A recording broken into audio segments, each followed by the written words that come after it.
Hi, my name is Eric Bishop. I am the North American Marketing Manager for Shin-Etsu Silicones. I'd like to give you just a brief introduction about Shin-Etsu Silicones and our offerings into the medical industry. Shin-Etsu is one of the leading global manufacturers of silicone. We manufacture high consistency rubber products, liquid silicone rubbers, as well as RTV adhesives for the medical industry.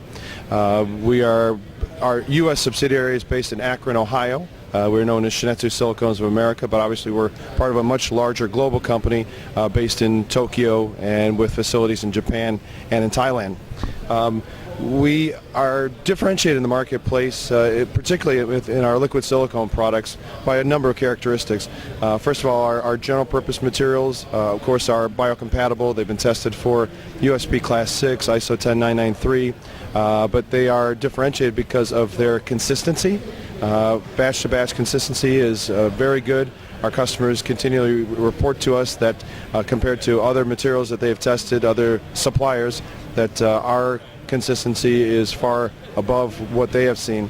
Also, our processing window, if you will, for these materials is very wide, so it gives a lot of versatility for customers who are using our materials for the first time. They report back that they are able to have more flexibility in how they process them, and also, end up making better parts as a result.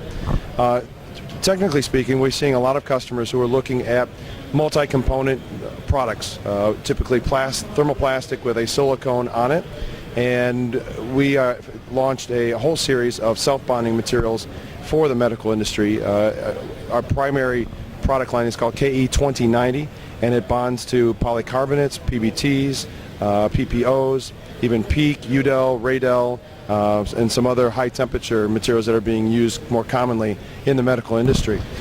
So we've got just a wide range of application examples here. Obviously, we're a raw material supplier, but these are just some of the parts that our customers have made from our materials. And as I was saying before, talking about our self-bonding materials, for customers who are looking to make a multi-component part on, say, a polycarbonate thermoplastic with silicone, I've got a good example here.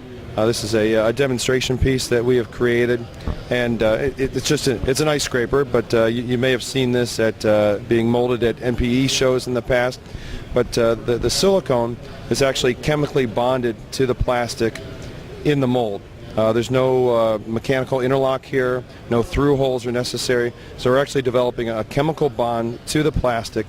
And what's more is that this bond is so strong that when we were to test it and pull it apart, we're looking for what's called 100% cohesive failure. In other words, as you were to rip this apart, the silicone would tear before the bond delaminates from the substrate.